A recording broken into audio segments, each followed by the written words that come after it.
Ok, donc maintenant qu'on a vu les 4 points en fait qui font que notre génération est fade, maintenant on va voir l'origine de ces points-là, parce que comme je l'ai dit, forcément c'est dû aux producteurs. Donc je parlais tout à l'heure des Yomi Denzel, l'ONMV qui alimentent toutes ces choses-là, mais il n'y a pas que d'ailleurs.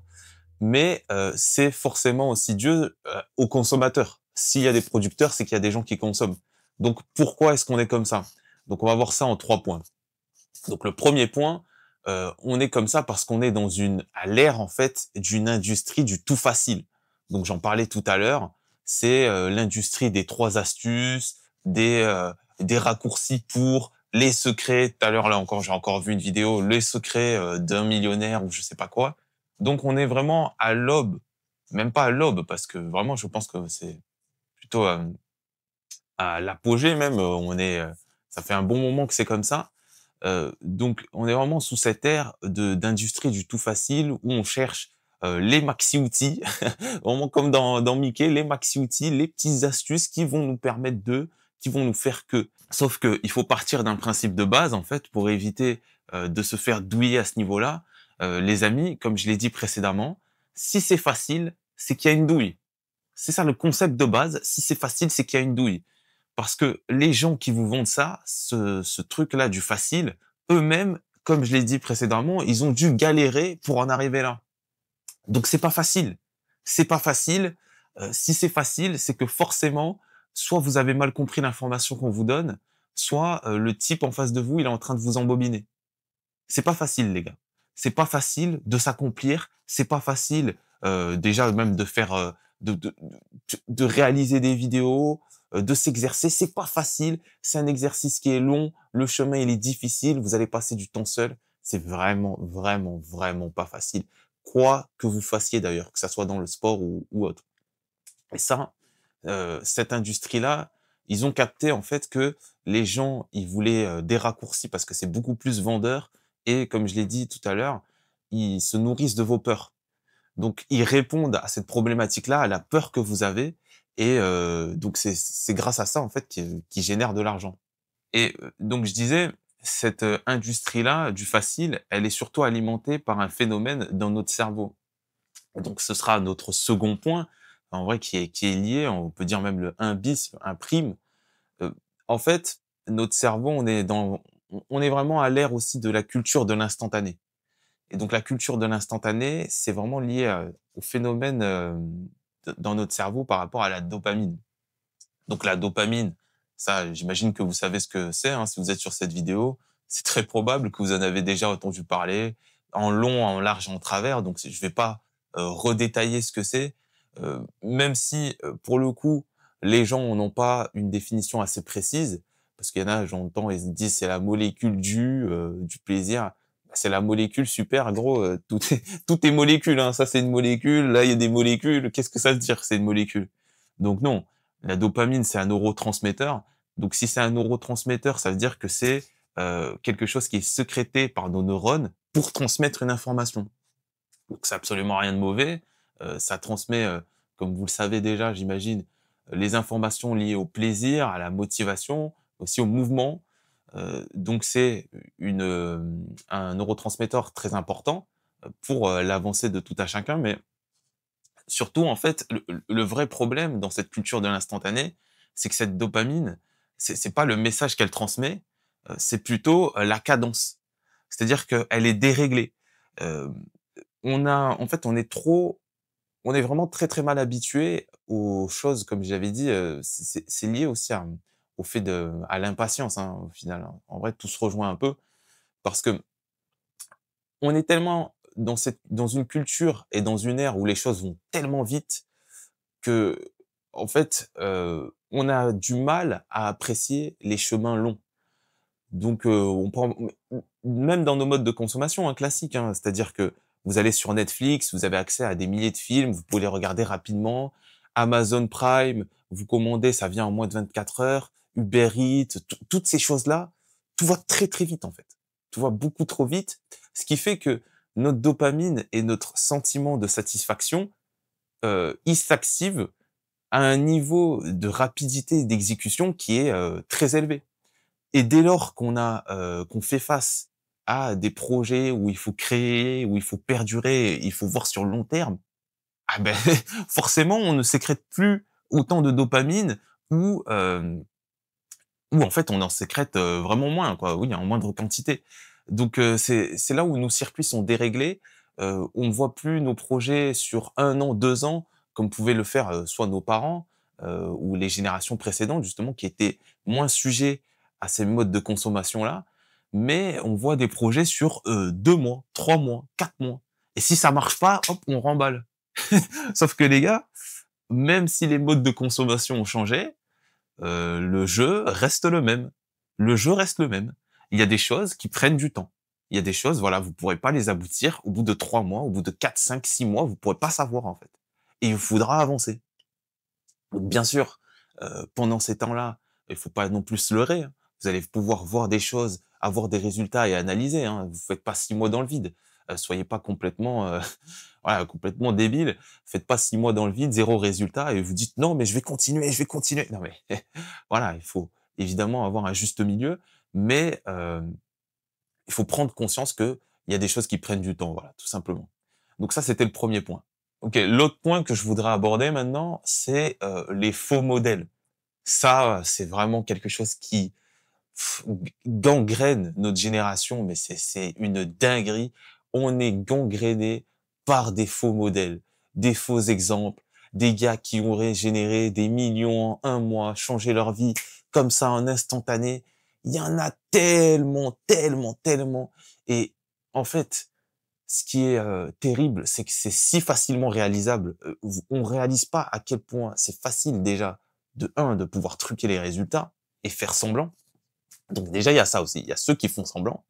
Après, il y a aussi la possibilité, même si c'est pas semblant, enfin, si les gens font pas semblant, pardon, d'embellir l'histoire, de dire qu'on a fait tant en 1 mois ou tant en 3 mois, et en fait, c'est soit du chiffre d'affaires, ou alors c'est pas exactement ça, ça comprend plusieurs boutiques, des trucs qu'il avait générés avant. Enfin, c'est les gars, vraiment, on est vraiment gangréné par ça. Et c'est terrible parce que, derrière, en fait, ça va entraîner une comparaison. On va se comparer à des modèles qui sont irréalistes, en fait. Et ça, c'est vraiment, quelque chose qui est, que l'on voit beaucoup, hein, dans notre génération parce que on voit de plus en plus des jeunes qui se disent: «Ouais, je vais générer, je sais pas 10 K, par mois, je vais faire ça, je vais faire, 5 000 € dans la semaine. Vas-y, si je fais pas 1 000 balles, c'est pas bon» et cetera. Alors que en fait, il faut se poser la question, il faut se remettre les pieds sur terre, regarder autour de vous les gens qui tentent de faire les mêmes choses que vous. C'est là, en fait, que vous allez voir les probabilités, le pourcentage, où est-ce que vous vous situez et voir la réalité du monde, en fait. Parce que sur internet, pardon, c'est pas la réalité du monde.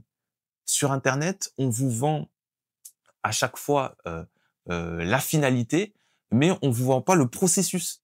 On vous vend pas le processus parce qu'il fait pas vendre, de toute façon. Le processus, personne ne veut entendre ça. Les gens, ils veulent la transformation, le truc rapide, bam, bam, bim, bam, boum. Voilà, on va arriver, atteindre, être millionnaire, arriver à être musclé, je sais pas quoi. Le processus, il est long de ouf. Le process, il est long de ouf. Personne veut avaler ça. Mais si t'avales pas le process, tu vas pas avoir le résultat.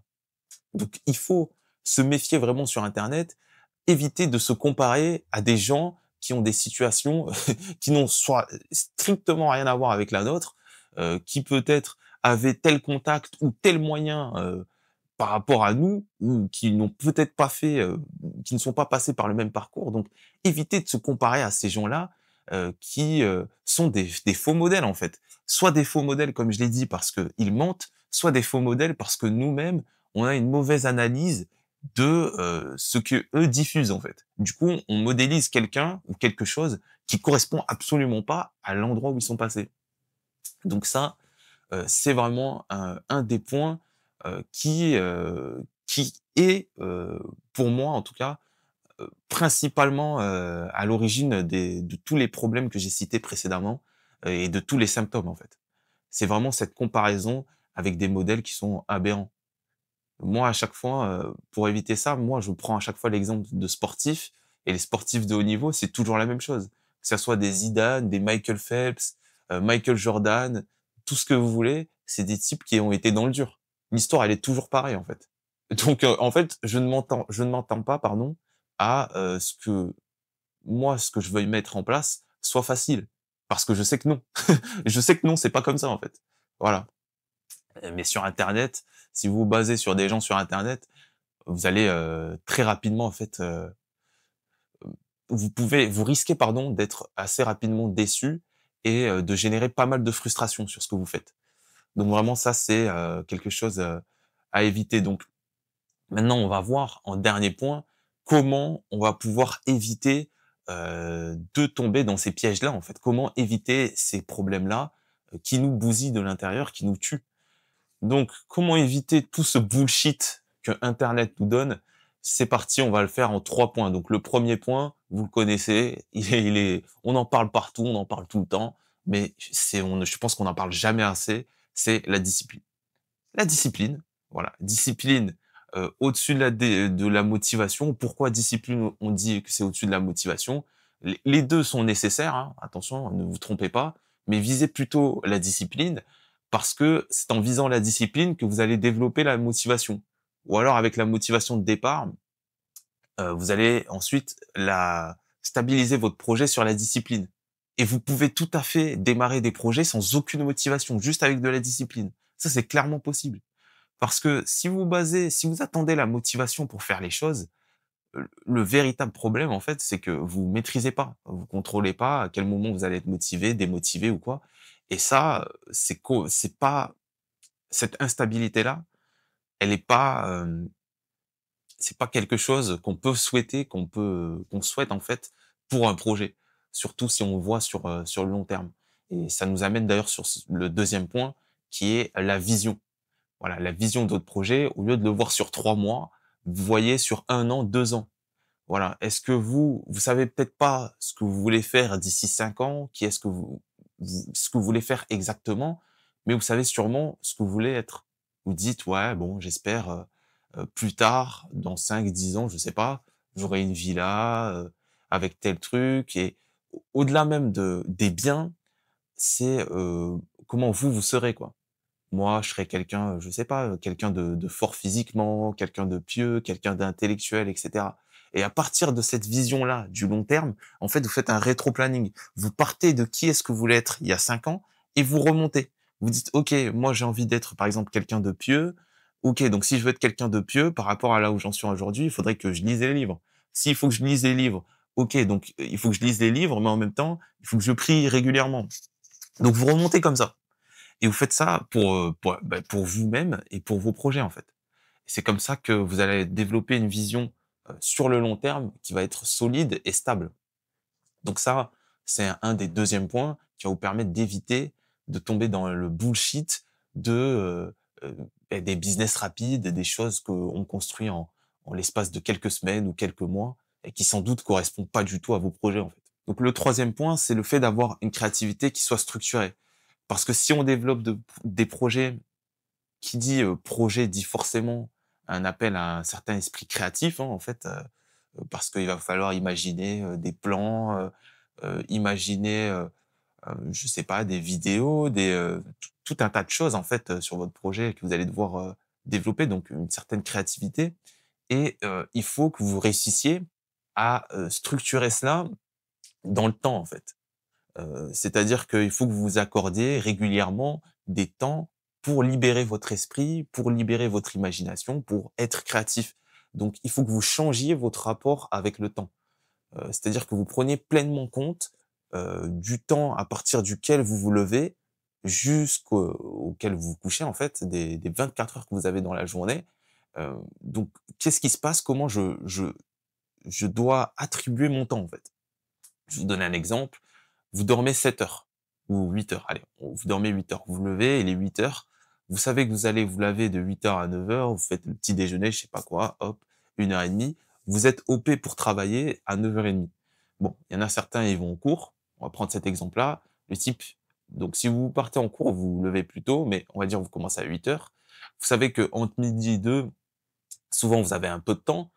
Donc moi, par exemple, si je dois prendre mon cas, moi, entre midi et 2, je ne pouvais pas travailler parce que j'étais, à l'université, donc c'était pas, bah, j'étais pas chez moi, quoi, tout simplement. Donc je pouvais pas, j'avais pas mon ordi, rien pour travailler sur mes projets. Par contre, je prenais soin de moi. À chaque midi et 2, en fait, à chaque pause du midi, à chaque fois, je faisais une sieste. Tout le temps pour pouvoir me préparer pour l'après-midi et ensuite, bah, l'après-midi avec les nouveaux cours et ensuite préparer, la fin de soirée aussi. Parce que je me régénère du matin, en fait. Donc je faisais une sieste pour récupérer et ensuite, fin d'après-midi, dès que je rentre chez moi, donc 5 heures, 5 heures et demie, vous rentrez chez vous, c'est à partir de ce moment-là que les choses vont jouer, en fait. Parce que à partir de ce moment-là, vous allez, en fait, ça va être le temps que vous allez avoir, à attribuer sur votre projet et ça, c'est quelque chose qui est assez important, de maîtriser ça. Donc ça peut être, comme je l'ai dit, ça peut être sur cette fin de soirée-là, vous rentrez des cours, donc de 5 heures et demie jusqu'à, je sais pas, vous êtes là, vous rentrez, on va dire, vous rentrez des cours, il est 5 heures et demie. Vous prenez 30 minutes, 1 heure de pause, voilà et ensuite vous mettez à travailler. Il faut forcément que vous travaillez sur les cours, mais vous pouvez prendre 30 minutes ou 1 heure pour travailler sur vos projets et ensuite stop, on travaille plus du tout sur les projets et on travaille que sur les cours. Si vous faites ça régulièrement, votre projet, il va forcément avancer.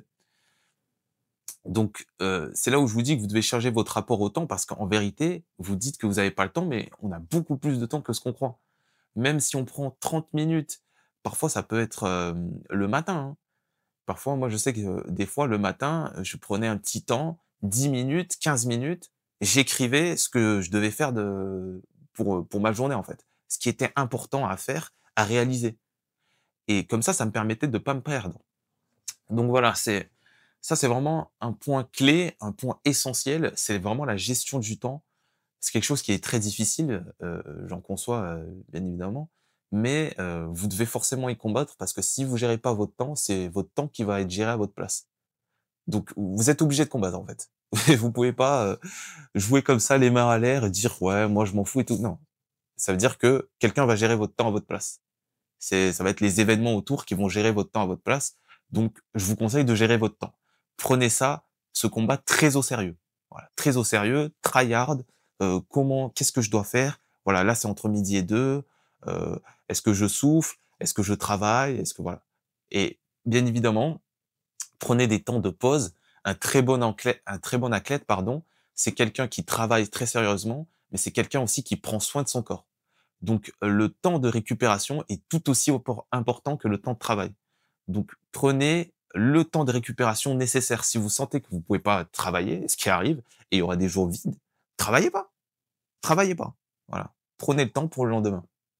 Donc voilà, ça c'est 3 points importants qui vont permettre d'éviter de tomber dans les pièges précédents et d'être le Neuil de luxe en fait, finalement, qui parle de ses projets dans le vide et qui arrive pas. Donc on arrive à la fin de cette vidéo, j'espère qu'elle vous aura plu. Si tu en as marre d'écouter du fake, tout le temps, d'écouter n'importe quoi en fait et que tu as envie, de construire vraiment des vraies choses, bah, je te conseille de nous rejoindre sur Discord. Donc là-bas sur Discord, on est ensemble entre créatifs structurés. Donc il y a des gens qui font de la musique, il y en a d'autres qui ont des chaînes YouTube. C'est vraiment, un mélange, il y a plein de disciplines, mais c'est un mélange de créatifs, de gens qui veulent entreprendre des projets. C'est ça l'idée vraiment du Discord, d'entrer en mode créatif. Donc le mode créatif, c'est exactement comme dans Minecraft, c'est-à-dire que l'idée, ce n'est plus d'être en survie ou en spectateur, c'est vraiment d'être dans un état où on libère complètement, ses facultés à créer et on crée sans aucune limite.